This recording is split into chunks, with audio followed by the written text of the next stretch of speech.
So students, this is part number 2 now. Question number 3 का part number 2 हम करेंगे। We are given with 3 set of points जिसको हमने let कर लिया है ए, बी और C vertices of the triangle के इक्वल। अब हम 3 डिस्टेंस कैलकुलेट करेंगे, ए बी सी एंड ए सी। जो फर्स्ट डिस्टेंस है हमारा ए बी, हम कैलकुलेट करेंगे again by using distance formula. तो यहाँ पर ए पॉइंट हमारा x1 y1 होगा और बी पॉइंट जो है हमारा वो होगा x2 y2। तो ये देखें कि this will be 1 minus 0 and y2 minus y1 is √3 minus 0 square. 1 minus 0 is 1, √3 minus 0 is √3 and this will be 1 square. √3 का स्क्वायर इज़ 3, 1 का square is 1। So 1 plus 3 is 4 and that will be 2 units. AB हमारे पास calculate हो गया है 2 units. Now we will calculate BC and B हमारा बनेगा x1 y1 and C will be x2 y2. तो 2 minus 1 square and 0 minus √3 square. 2 minus 1 is 1 and 0 minus √3 is minus √3. 1 square is 1, negative √3 square is 3. Square apply होगा negative sign पे भी, √3 पे भी। जब negative पे अप्लाई होगा पॉजिटिव हो जाएगा, √3 पे अप्लाई होगा it will be only 3। 1 plus 3 is 4, that will be 2 units. तो ये BC हमारे पास कैलकुलेट हो गया है 2 units. थर्ड डिस्टेंस कैलकुलेट करेंगे, दैट इज़ AC। दरवाज़ा बंद कर देगा। तो A हमारा बनेगा x1 y1 और C हमारा बनेगा x2 y2। 2 minus 0 and 0 minus 0, ये हो जाएगा 2 minus 0 is 2 and 0 minus 0 is 0।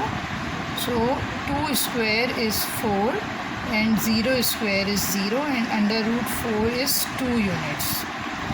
तो यहाँ पे यू कैन सी के we are getting all the 3 measurements equal. A B B C A C all 3 are equal. तो अब हम क्या लिखेंगे कि therefore the triangle is equilateral triangle.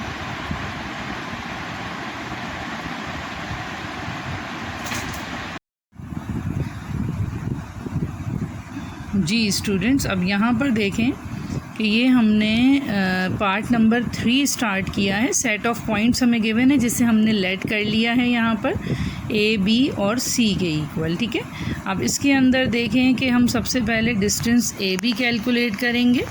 तो डिस्टेंस ए बी में ए हमारे पास है x1 y1 और बी हमारा है x2 y2। तो ये हो जाएगा 8 minus 0 square and 4 minus 1 square. 8 minus 0 is 8, 4 minus 1 is 3. 8 square is 64 and 3 का स्क्वायर is 9 और ये हमारे पास बन जाएगा ऐड होके 73 √73 यूनिट्स। ये यही रहेगा क्योंकि 73 जो है ये एक प्राइम नंबर भी है और ये परफेक्ट स्क्वायर नहीं है, तो फैक्टराइज नहीं हो सकेगा फर्दर। इसके बाद सेकंड पॉइंट हम कैलकुलेट करेंगे BC, जिसमें B हमारे पास है x1 y1 और C हमारा है x2 y2। तो 0 माइनस 8 का square and 8 minus 4 square. 0 minus 8 square is negative 8 square. 8 minus 4 is 4 का square. Negative 8 square is 64 and 4 square is 16। इनको ऐड करवाएंगे तो ये हो जाएगा 61718 √80। इसको मैं फैक्टराइज करूँगी तो ये आ रहा है 4 √5 यूनिट्स, ठीक है। ये आ गया हमारे पास डिस्टेंस BC। और अब हम चलेंगे डिस्टेंस AC कैलकुलेट करने के लिए। तो डिस्टेंस AC में पॉइंट A हमारा बनेगा x1 y1 और पॉइंट C हमारे पास बनेगा x2 y2। 0 minus 0 square and 8 minus 1 का स्क्वायर। तो 0 minus 0 is 0 square and 8 minus 1 is 7 square. तो ये हो जाएगा 0, 7 का square 49, under root of 49 and under root 49 is 7 units. ये आ गया AC। अब यहाँ पे तीनों मेजरमेंट्स को देखिए कि तीनों बिल्कुल ही डिफरेंट आ रही हैं, ठीक है। तो जब तीनों हमारे पास डिफरेंट आ रही हैं तो इट मीन्स कि ये स्केल इन ट्राइंगल है। Therefore the triangle, the points are the vertices of a scalene triangle.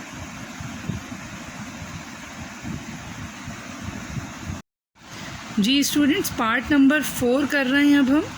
तो पार्ट नंबर 4 में देखें कि we are given with set of points और इनको अब हमने A, B और C लेट किया है, यानी वर्टिसेस ऑफ ए ट्राइंगल। अभी हमें ये नहीं मालूम है कि ये किस टाइप का ट्राइंगल है।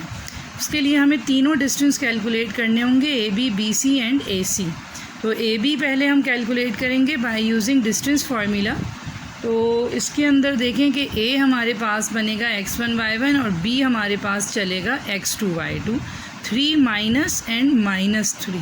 अगर वैल्यू ऑलरेडी ख़ुद नेगेटिव है तो फिर हम उसको इंटरनली एक ब्रैकेट लगा कर क्लोज़ करेंगे इस तरह, y2 माइनस y1, तो -3 माइनस -5 होल स्क्वायर अपनी जगह पर है। तो ये हो जाएगा 3 माइनस माइनस +3 और ये बनेगा -3 एंड माइनस माइनस +5। अब देखें 3 + 3 इज़ 9 एंड -3 + 5, ओ जी हाँ, 3 + 3 इज़ 6 एंड -3 + 5 इज़ +2, ठीक है। स्क्वायर इस पे अप्लाई होंगे तो 6 square is 36 and 2 square is 4 and 36 + 4 is 40 and 40 को अगर हम फैक्टराइज करेंगे तो अरे यार एक minute, sorry, this is 2 √ 10 units. So AB हमारे पास आ गया है 2 √ 10 यूनिट्स। अच्छा, अब सेकंड हम कैलकुलेट करेंगे distance BC। Again by using distance formula, B हमारे पास आएगा x1 y1 और C हमारे पास आएगा x2 y2। तो 0 minus 3 square and 6 minus -3 square. तो 0 minus 3 is -3 square and 6 minus minus +3 whole square. ये विद इन दी ब्रैकेट हमारी कैलकुलेशन होती है। ऊपर जो बाहर स्क्वायर लगा हुआ है वो अपनी जगह पर लगा रहेगा। अब इस स्टेप में हम स्क्वायर्स को इवैल्यूएट करवाएंगे। -3 स्क्वायर इज़ 9, ये स्क्वायर नेगेटिव साइन पे भी अप्लाई होगा, 3 पे भी। नेगेटिव पे अप्लाई होगा पॉजिटिव हो जाएगी वैल्यू, 3 पे अप्लाई होगा तो इट विल बिकम 9। 6, 7, 8, 9, यहाँ पे भी 9 का स्क्वायर करना है। ये बन जाएगा जी 9 as it is and 9 square is 81 और 81 + 9 हो जाते हैं 90। और अब हम 90 को करेंगे फैक्टराइज तो ये आ रहा है 3 √ 10 यूनिट्स, ठीक है। ये आ गया हमारे पास BC। अब हम जाएंगे थर्ड डिस्टेंस कैलकुलेट करने, that is AC। Again by using distance formula, A हमारे पास होगा x1 y1 और C हमारा बनेगा x2 y2। ये हो जाएगा 0 minus -3 square and 6 minus -5 square. 0 minus +3 whole square, 6 minus +5 whole square. 0 + 3 is 3, 6 + 5 is 11, 3 square is 9, 11 square is 121, 9 + 121 is 130। इसको हम करेंगे फैक्टराइज तो ये आ रहा है, फैक्टराइज हो नहीं रहा है क्योंकि ये एक तो होल स्क्वायर परफेक्ट स्क्वायर है नहीं और फैक्टराइज भी नहीं हो रहा है, ये यही रहेगा। अब देखें कि हमारे पास तीनों मेजरमेंट्स डिफरेंट हैं, तो अब हमारे पास जो है वो 2 चॉइसेस बच गई कि या तो ये स्केल इन ट्राइंगल है या फिर ये राइट एंगल ट्राइंगल है। तो राइट एंगल ट्राइंगल के लिए we need to check it on Pythagoras theorem. ये तीनों मेजरमेंट्स हम पाइथागोरस थ्योरम के ऊपर चेक करेंगे, ठीक है। तो Pythagoras theorem states that square of the hypotenuse is equals to sum of the square of the other two sides, and those other two sides जो हैं वो होती हैं हमारा बेस एंड परपेंडिकुलर। मैं 130 को हाइपोटेन्यूज ले रही हूँ, 2√10 को मैं परपेंडिकुलर लेट कर रही हूँ और 3√10 को मैं बेस ले रही हूँ। 130 ही रहेगा ये, क्योंकि रूट के ऊपर स्क्वायर है तो रूट से स्क्वायर कैंसिल होगा। 2 का स्क्वायर इज़ 4, √10 का स्क्वायर इज़ 10। देखें ब्रैकेट के अंदर जो वैल्यू है स्क्वायर इन दोनों पे अप्लाई होगा, 2 पे भी और √10 पे भी। तो 2 का स्क्वायर इज़ 4, √10 पे जब स्क्वायर लगेगा तो वो सिर्फ 10 रह जाएगा। 3 का स्क्वायर 9 और √10 पे स्क्वायर लगेगा तो वो सिर्फ 10 आएगा। 4 10s are 40 and 9 10s are 90। 90 और 40 को ऐड कराएंगे तो ये देखें ये तो 130 आ गया, यानी दोनों साइड्स बराबर आ गई। जहन में रखिए हमेशा कि अगर तीनों साइड्स की मेजरमेंट डिफरेंट है तो अब हमारे पास इक्विलैटरल और आइसोसेलेस ये दोनों ऑप्शंस तो कैंसिल हो गए। इनमें से तो ये कोई नहीं हो सकता, क्योंकि इक्विलैटरल में तीनों साइड्स बराबर चाहिए, आइसोसेलेस में 2 बराबर चाहिए साइड्स। तो ये दोनों ऑप्शंस कैंसिल हो गए। अब हमारे पास 2 ऑप्शंस बचे, या तो ये स्केलिन ट्राइंगल है या फिर राइट एंगल ट्राइंगल है। तो हमने इसको राइट एंगल ट्राइंगल के लिए पाइथागोरस थ्योरम पे चेक किया, ये वेरीफाई हो रहा है। Therefore the given points are vertices of a right angle triangle. और अगर ये पाइथागोरस थ्योरम प्रूव नहीं होता तो फिर हम कहते हैं कि ये स्केलिन है।